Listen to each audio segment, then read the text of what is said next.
മേപ്പാടിയിൽ നിന്ന് എം കമൽ വിവരങ്ങൾ നൽകാനായിട്ടുണ്ട്. കമൽ, ഒരുപാട് ദുരന്തങ്ങളെ അതിജീവിച്ചിട്ടുണ്ട് നമ്മുടെ നാട്. പക്ഷേ കേരളം അതിജീവിച്ചതിൽ ഏറ്റവും വലിയ ദുരന്തം ഒരു ഉരുൾപൊട്ടൽ എന്ന രീതിയിൽ രാജ്യത്ത് തന്നെ ഉണ്ടായിട്ടുള്ള ഏറ്റവും വലിയ ഉരുൾപൊട്ടലുകളുടെ കൂട്ടത്തിൽ പെടുത്താൻ പറ്റുന്ന ഒന്നാണ് വയനാട്ടിൽ സംഭവിച്ചത്. നഷ്ടമായ ജീവനുകളുടെ എണ്ണം തുടങ്ങി മറ്റെല്ലാ തരത്തിലുള്ള നാശനഷ്ടങ്ങളും. പുനരധിവാസമാണ് ഇതിൽ ഏറ്റവും പ്രധാനപ്പെട്ടത്. ഇത്രയും ആളുകൾക്ക് എങ്ങനെ പുനരധിവാസം ഒരുക്കുമെന്നുള്ളത് ഒന്നിൽ നിന്ന് തുടങ്ങേണ്ടതുണ്ട്. അപ്പോൾ ഈ പ്രത്യേക പാക്കേജ് പ്രഖ്യാപിക്കുമോ എന്നുള്ള ചോദ്യം മഹാദുരന്തമായിട്ട് ദേശീയ ദുരന്തമായി പ്രഖ്യാപിക്കും. അങ്ങനെ ഒരുപാട് ചോദ്യങ്ങളുണ്ട്. വയനാടൻ ജനതയെ, വയനാടിനെ സംബന്ധിച്ചിടത്തോളം മോദിയുടെ ഈ വരവിനെ എത്രമാത്രം പ്രാധാന്യമുണ്ട്, പ്രധാനമന്ത്രിയുടെ വരവിനെ ഏത് തരത്തിലാണ് ജില്ലാ ഭരണകൂടം, സംസ്ഥാന സർക്കാർ ഉൾപ്പെടെ നോക്കിക്കാണുന്ന ആ തലത്തിലുള്ള വിവരം?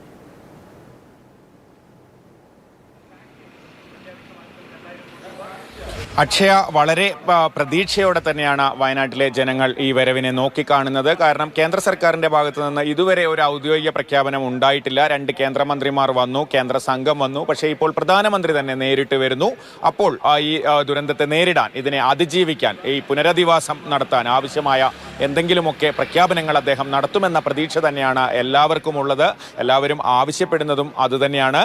പ്രധാനമന്ത്രിയുടെ സന്ദർശനത്തിലെ ഒരു പോയിന്റിനടുത്താണ് ഞാൻ നിൽക്കുന്നത്.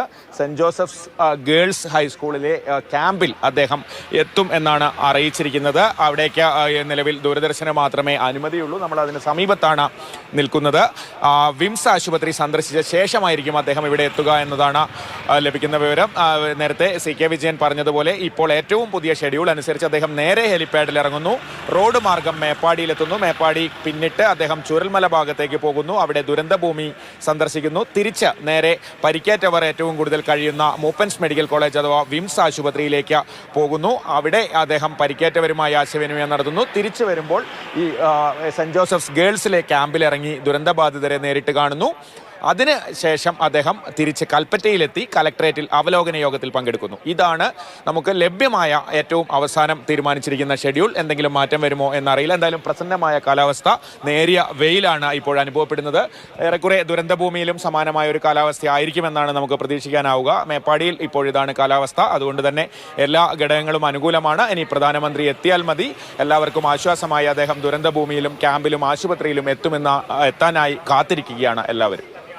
കമൽ, ഈ കളക്ടറേറ്റിൽ നടക്കുന്ന യോഗത്തിൽ ആരൊക്കെയായിരിക്കും പങ്കെടുക്കുക?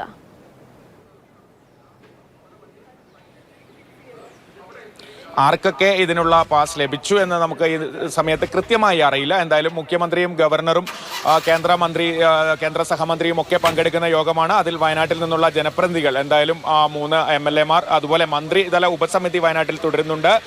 മന്ത്രി Muhammad Riyas, AK Saseendran, OR Kelu, K Rajan തുടങ്ങിയവർ വയനാട്ടിൽ തുടരുന്നുണ്ട്. അവർ ഉണ്ടാകും. അതുപോലെ ജനപ്രതിനിധികളായ ഇവിടെ നിന്നുള്ള മറ്റ് MLA മാരായ IC ബാലകൃഷ്ണനും T സിദ്ദിഖുമുണ്ട്. ഇനി ജില്ലാ പഞ്ചായത്ത് പ്രസിഡന്റ്, മേപ്പാടി പഞ്ചായത്ത് പ്രസിഡന്റ് തുടങ്ങിയ ജനപ്രതിനിധികൾക്ക് ഈ ക്ഷണം ലഭ്യമായിട്ടുണ്ടോ എന്ന് കൃത്യമായി നമുക്കറിയില്ല. അത്തരത്തിൽ ഏറ്റവും പ്രധാനപ്പെട്ട ആളുകൾ, ജില്ലാ കലക്ടറുടെ ഉൾപ്പെടെയുള്ള ഉദ്യോഗസ്ഥർ ആയിരിക്കും ഈ യോഗത്തിൽ പങ്കെടുക്കുക. എന്തായാലും കലക്ടറേറ്റിലാണ് യോഗം നടക്കുന്നത്. എല്ലാ സ്ഥലത്തെയും സന്ദർശനം പൂർത്തിയാക്കിയാണ് പ്രധാനമന്ത്രി ഈ യോഗത്തിന് എത്തുക.